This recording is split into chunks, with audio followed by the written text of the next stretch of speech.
Welcome everyone to the SAM School Info Session. I'm Rosie Greenberg, and I'm an artist of leadership development, which means that I use art and creative practice to support people to become more themselves, to be more connected to themselves, and to be more connected to celebrating themselves, to powerful inner narratives and outer narratives that support their growth and their creative leadership in the world. So I'm really thrilled to share with you today. Everyone has a SAM and SAM School. Here we go. Welcome to SAM School. All right. So imposter phenomenon was coined, this term was coined in 1978 by Pauline Clance and Suzanne Imes. And they realized they were working in a college environment with young women who were incredibly successful, high performing, white young women, I should say. And still they were feeling the sense of self-doubt, anxiety, and like not belonging, like there's something wrong with me and maybe people are going to find out. And so these two professors started inquiring into this and wrote about imposter phenomenon, which is that feeling. Now, it's interesting that they wrote about phenomenon, not syndrome, because it is a pervasive and shared and cultural phenomenon. It's not a syndrome that happens in any one individual that is that individual's responsibility to address. We all have responsibility, but it's, I think, more of a shared responsibility than just an individual go fix yourself. And so that's why I love doing this work in community. So I came across this because I was feeling a ton of self-doubt and anxiety and not belonging, despite going to some of the fanciest schools in the land and despite pushing myself very hard and being, for all intents and purposes, a success, being successful. But kept feeling this sense of, I just don't belong. I'm just not good enough. There's something wrong with me. And I realized that a lot of the people that I was working with in my leadership trainings, I was teaching storytelling, and they would say, well, I just don't think I have a story. Or I don't think my story is good enough.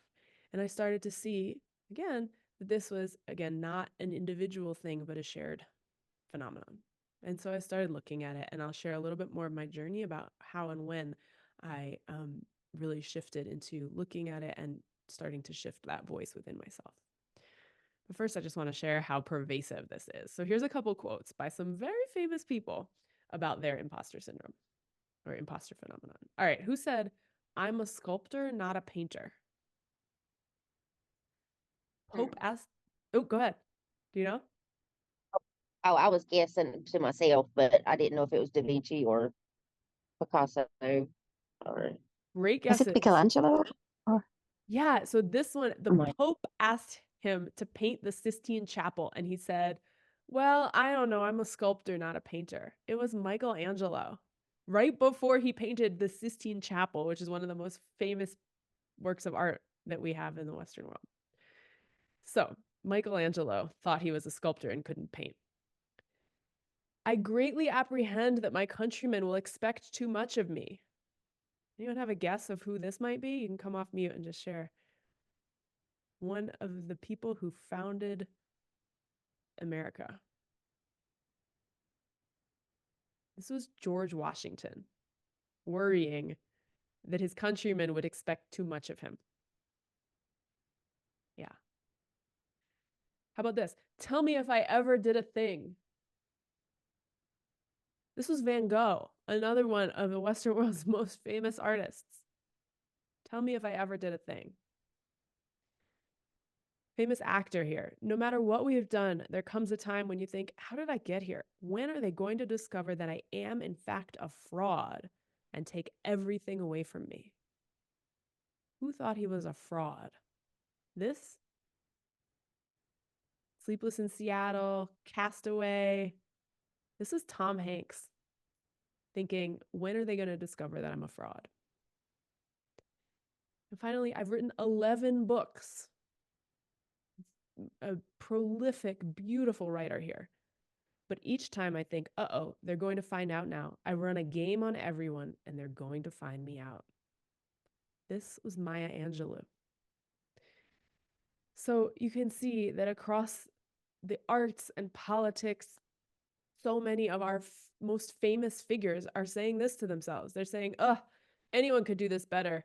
Who am I to lead this? I always say dumb stuff. I don't deserve this job, or I'm playing a game on everyone. Everyone else, if they really saw who I am, they would know that I'm not good enough. And so many of us at the highest levels of leadership, even people who step out with their art and their voice, are feeling not good enough. So we're saying this to ourselves a lot of the time. And when we say this to ourselves, what can happen at the individual level? You can just come off mute and shout things out. Like, what happens when we're doing that to ourselves? What does that then look like in our behavior? Well, for me, I definitely keep myself small, and I definitely wake up with morning anxiety. 100%. But I never linked my morning anxiety with my inner critic. I never linked the inner critic to imposter syndrome. So all of this is blowing my mind. Oh, amazing. Yeah, I think a lot of anxiety is saying, like, there's something wrong with the world, with me, with, my response to things. I just won't be able to do it. Yeah, maybe not all is related to the inner critic, but certainly a lot of anxiety I find is related to that. And so when we're saying this to ourselves, right, anxiety, sometimes depression, we might not live our wildest dreams or ask for help or receive care when we need it. We might not speak our great ideas. We might not express ourselves. We miss out on things, as Ashvina's saying in the chat. We miss out on the great things we can do. We might shut down. Now, imagine that many, many individuals are walking around doing this all the time, missing out on things, anxiety, depression. What do our families and our teams and our groups and our organizations start to look like? What happens at that level if all of the individuals there are doing this to ourselves? What starts to happen? Well, from real life experience, I end up abdicating my power quite a bit and giving it to the wrong people, comparison. And then as the leader, I think that kind of sometimes filters down, even though I'm like, build your confidence, because I don't necessarily always model it. Maybe it seeps into the rest of the organization. Yeah, 100%. So there can be like great ideas not getting shared or bad ideas not spoken out against, cynicism and competition. Like, if people aren't taking risks to share good ideas because they don't believe they have them, there's going to be kind of a stagnation effect with lower productivity. Innovation is going to be really hard. And there's not going to be learning. Like, the whole organizations can get stuck in fight, flight, or fix mode because we're just feeling this sense of like, we've got to protect, we've got to be perfect, we can't take a wrong step. And that makes it really hard to learn, makes kind of harsh and isolated environments. And there can be a lot of turnover and burnout. And if that's happening at the organizational level, what happens at the societal level is we basically end up with the status quo instead of creative new ideas. So we end up with climate crisis and war.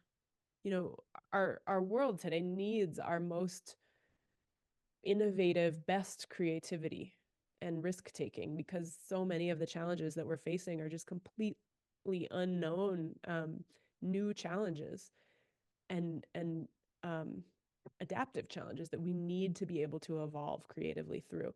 And so if we're each telling ourselves we're not good enough, our ideas aren't good enough, we don't have what it takes, it's going to be really hard to do that. So we end up reinforcing this kind of us-them mentality and all the isms in our world.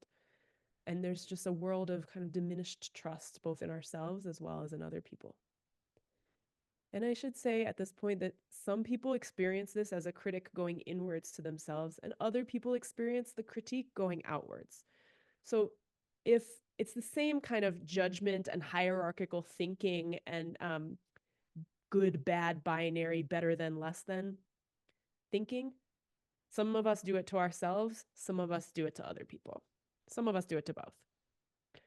And that comes from our world. It comes from systems like capitalism and materialism telling us that certain bodies are better than other bodies, that only that we're only worth what we produce or the amount of time that we are productive at work.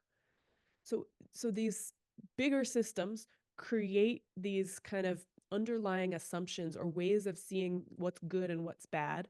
And those come through our families when we're young and right into our minds. And then our beautiful, brilliant minds put them right out again into our families and organizations and into our culture. And it can become this kind of reinforcing cycle where we're taking in these underlying assumptions without questioning them. And then, or even if we do question them, they're just so deep in our brains that we're saying, yeah, I'm only worth what I produce. My body has to look a certain way. I'm not good enough. And then we put that right out again. So that's when we're saying this to ourselves. Anyone could do this better. I'm not enough. I say dumb stuff. But the invitation here is to shift to saying this. Well, I'm doing a good job and I can learn. Well, I'm smart. And hey, it's okay to say dumb things sometimes too. Who cares? It's okay not to know. In fact, no one really knows what they're doing. So I'm just going to try my best. We're all trying our best because these challenges are unprecedented. Nobody has the right answers. So I don't need to have the right answers. I can do my best. I've actually got a lot to offer here. And I'm proud of myself. I'm a good leader. I'm in the right place. And by saying these things to ourselves, we can actually create a virtuous cycle where we're saying it's okay to not be okay. I'm trying my best. I can ask for help. I'm enough. I can be big and small, and holding those polarities. And that then can seep up to our organizations and our families and into the broader world where we can actually shift some of those underlying assumptions. If we shift them in our heads, we can shift them in our families and cultures and in the world. Now, there's a lot of ways of changing the world, and this is just one of them. You can intervene at the individual level, at the family group level, at the societal cultural level. There's so many forms of that type of intervention. And this is just one way that I think we can shift our own worlds and the broader world as well.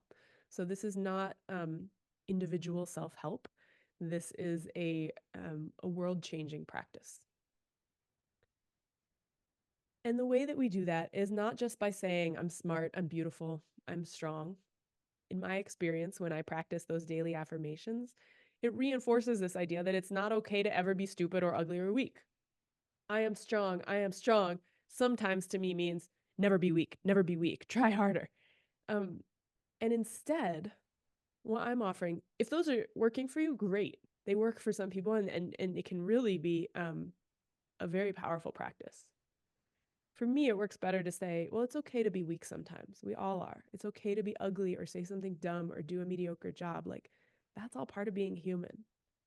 And this practice for me is about embracing all of humanity, all of my, everything that I could be, whether that's strong or weak, big and small, feeling beautiful, feeling ugly, feeling smart, feeling dumb, that all of that is part of being human. And if I can embrace every element of that, then when the inner critic says, you're lazy, I can just be like, great. Okay, I'm lazy. Who cares? Or I can just dismiss it because I know I'm not being lazy right then, because I know what lazy feels like. I know what lazy is. And so there's something about holding more of the truth through this inner critic practice than holding less. And so I've got a 5-step kind of method that I've developed that was kind of implicitly developed through the book that is the practice now that I offer. So it starts with noticing. Like I was saying earlier, just noticing that voice as a separate voice, making it clear and knowing that it's not the whole truth. It's just a part of us, and starting to see where it arises and getting curious about it. And if you're just at this step, that's amazing. That's actually a huge step because so many of us actually just believe this voice. I just thought it was true for 32 years till a couple years ago when I was like, oh my goodness, this is a thing. Wow. So noticing is the very, very crucial first step to distinguish what is that voice and what are its contours and where does it show up? Where doesn't it show up? And just getting really curious about it. Once we can see it and once we can get curious about it, then we can do these next two steps and they kind of come together. Seeing the origins and understanding its intent. So understanding, where does this come from, this voice? Where does it come from in our family and early life? Like whose voice that is? And I heard Caroline already saying, like, I'm starting to see that. I can see that, whose voice it is. And then also in the culture around us. What cultural messages were those people in our families championing or standing for, with or without knowing it? When we can see where it comes from, again, we get a little bit of our power back. And when we understand its intent, why did it take on its job? Why did it come? Like, why did I take this in from my parent or from my guardian or from whoever was my teacher, maybe?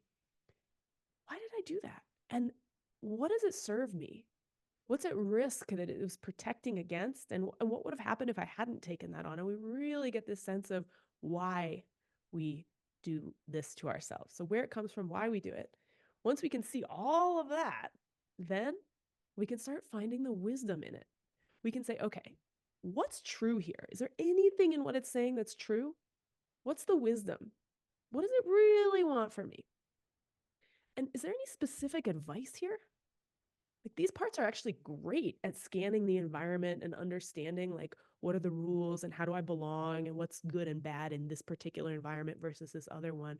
And so maybe it's got some specific good advice for me here. But if not, if it's not true and there's no good intent, it's not wise, and it's not specific good advice, how do we get rid of the rest? Just throw it out.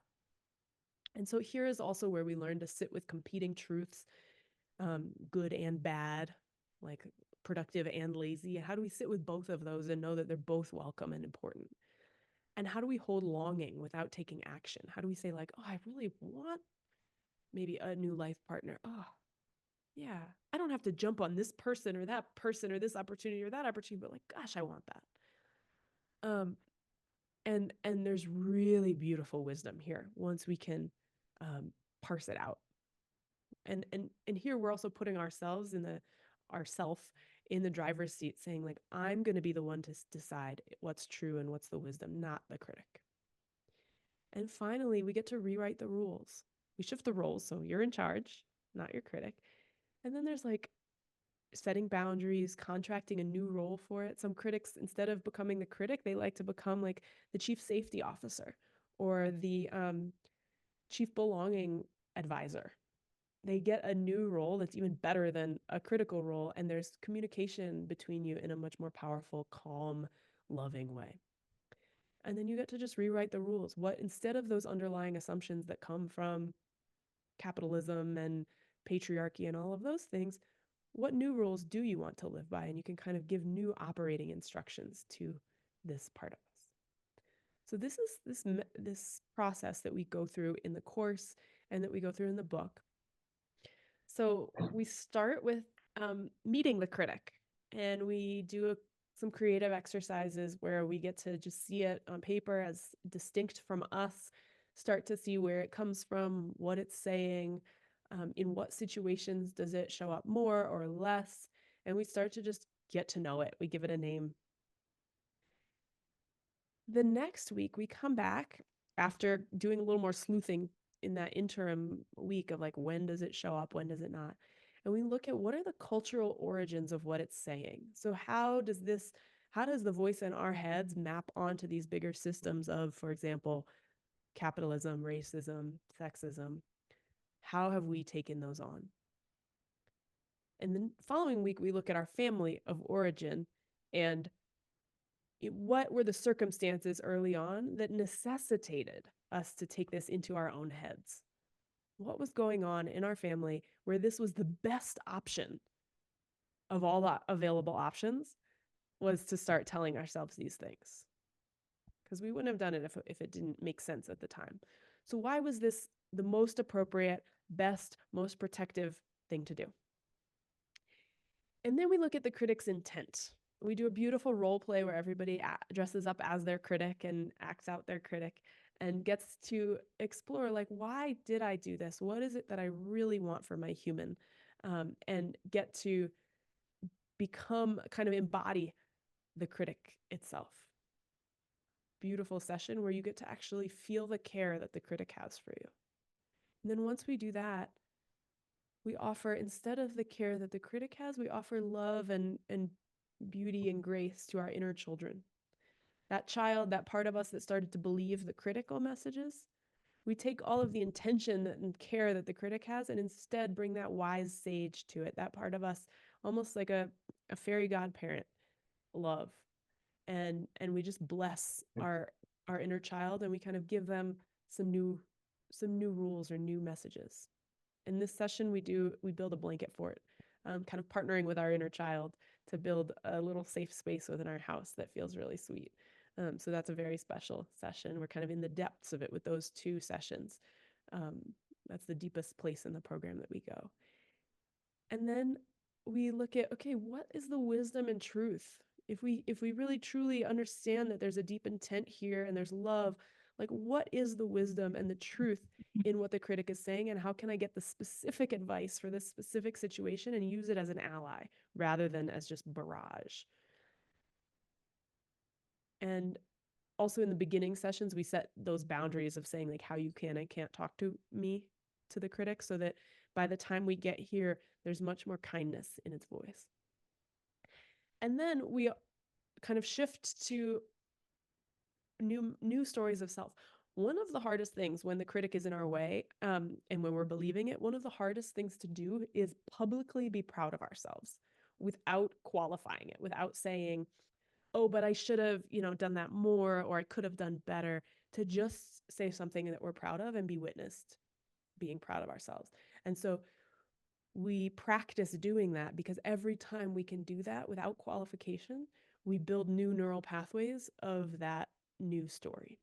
So we then close on, how will you carry this forward in your leadership? What's next? And how do you want to kind of continue to bring this into your work?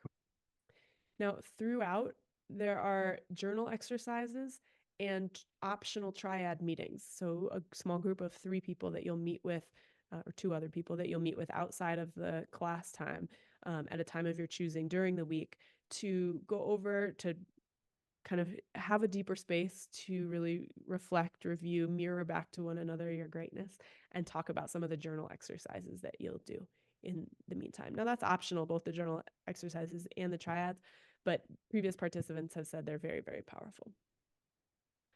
So I've run 2 kind of shorter pilots of this last fall, and over the 6 weeks, people said the best part was identifying Gertrude, my inner critic, and the why behind her. That supported my growth from being critical of myself to being able to admit I'm great at my job, I'm a great mom, I'm not stupid.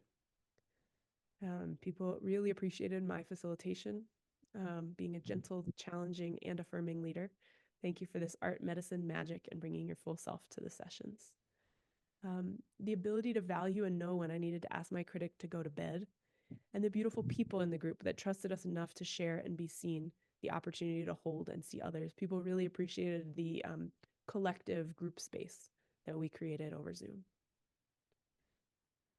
And people learned how to just work with their inner critic and appreciated the kind of walking alongside with authenticity that the full group, not just me, that the whole group does together. There's just a beautiful space that we create. Now I'm offering the program at a sliding scale. So the standard rate is $792 for the 8-week session, 8 weeks of live sessions and triad meetings and everything. If you're sponsored by your organization, there's a corporate rate of $1098. And if you're paying out of pocket, the rate is $397. And I always say, don't let cost be a barrier. So if you're like, I'd love to pay $2,000, great, let me know in the application. And if you're like, all I can afford is $20, please let me know in the application. Don't hesitate to apply anyways, and just let me know what works for you anywhere within that scale.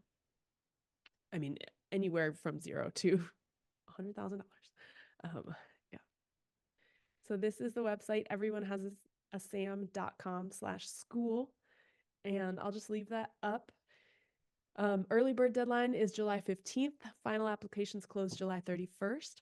And this is for the 8-week program that is a deep dive into shifting your own relationship with your inner critic. Following this, on October 20th and 27th, there will be an 8-hour long training of trainers. If you're interested in being a SAM School facilitator and offering the intro session and some other exercises to others in groups or as part of your training or consulting, that is in October. It's a training of trainers. And I just ask that you've been through some of the SAM work before. So either an intro session or and not just an intro session, like an introductory session. That's the 1.5 hour long session that I run where you actually draw the inner critic and meet them, or the full program as kind of prerequisites to become a trainer with this material. And that then you get, I'll list you on my website. You get you get training agendas, the PowerPoint deck, exercises to work with people, a facilitator's guide, and best practices, as well as many hours of practice with feedback in real time. So that's the training of trainers. It's going to be great. It's the first one I'm running this year, but I'm very, very excited about sharing the ability to share this far and wide with folks who are interested in offering it in their own spaces. So this is Everyone Has a SAM at everyonehasasam.com/school. And everyonehasasam.com/TOT is the training of trainers. You can find it also on this website. Thank you all so much for joining, and I hope to see you in SAM School. Thank you all so much. Bye for now.